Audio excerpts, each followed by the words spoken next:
So it turns out there are actually a lot of layers to why Hazel was chosen as Hecate's protege in the Heroes of Olympus series, and why she developed a particular affinity for manipulating the mist and creating illusions.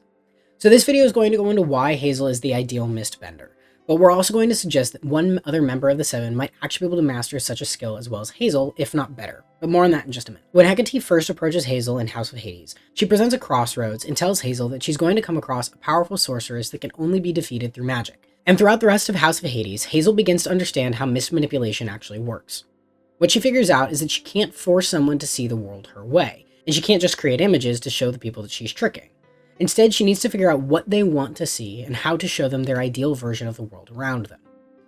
Someone will only be tricked if they believe everything is normal, and while someone like Talia has been able to manipulate the mist in the past, Hazel is perfect because not only is she a daughter of Pluto, but she's actually decades wiser than anybody else aboard the Argo too. Since she was a daughter of Pluto, she was allowed to remain conscious as she wandered through the fields of Asphodel, completely aware that she was dead. The rest of the souls around her, though, were just echoes of lives lived, unable to completely comprehend that they were in the Underworld.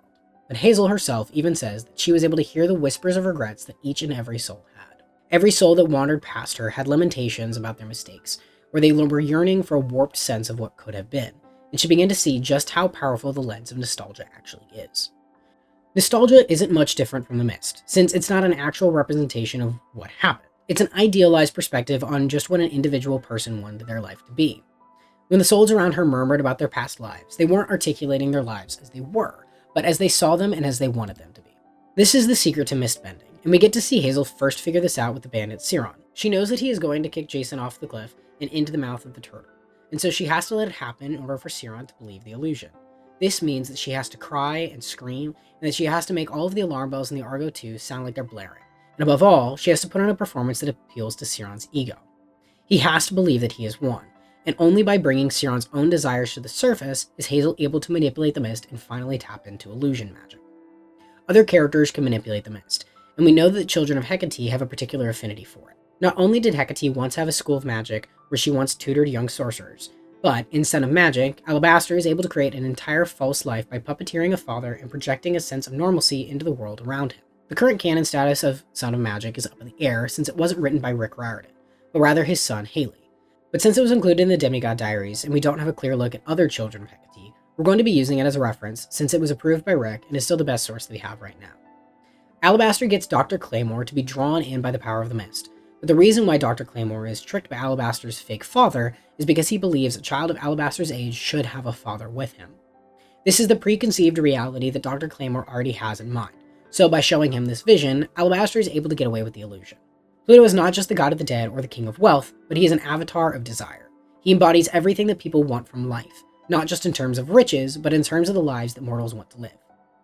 In ancient Greece and Rome, mortals believed that the realm of Hades was their endgame, and they lived their lives in service to the best outcome possible. So when they did eventually die, they would have the best possible case to present at judgment. Pluto hears them all. He hears the desires of the deceased, the prayers from the living, the hope and the yearning that the other side holds something of value, and Hazel was born of death's curiosity.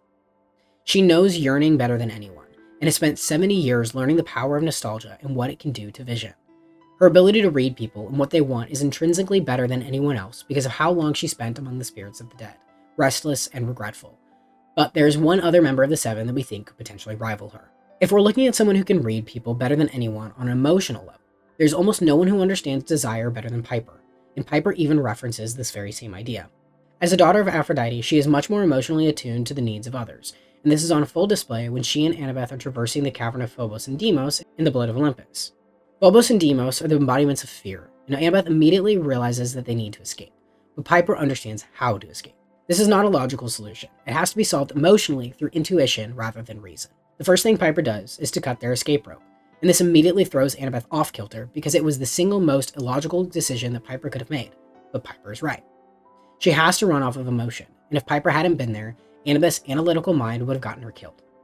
Piper has spent her entire life charm-speaking her way into getting what she wanted, but a lot of charm-speak works on similar principles.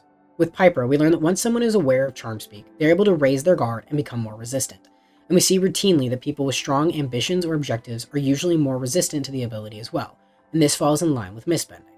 Charmspeak is fueled by the speaker's tone and power, but it also relies heavily on the victim's state of mind and their mental fortitude.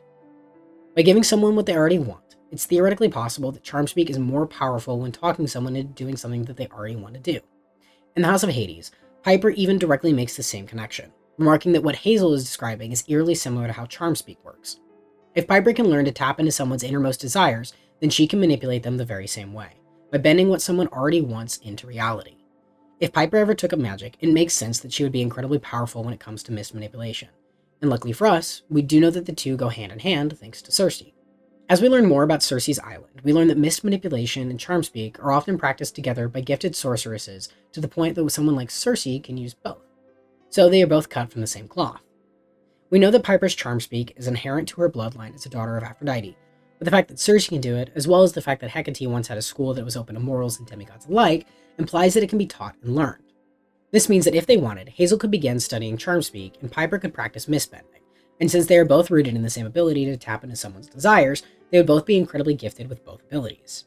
Whether or not they ended up overlapping in the future, however, remains to be seen, but it would be incredible to see the two of them trade notes and begin to teach one another.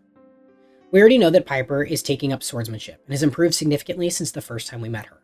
So if she ever wanted to expand her skill set with the help of Hazel or the Hecate cabin, we're confident that she has the power to be truly formidable.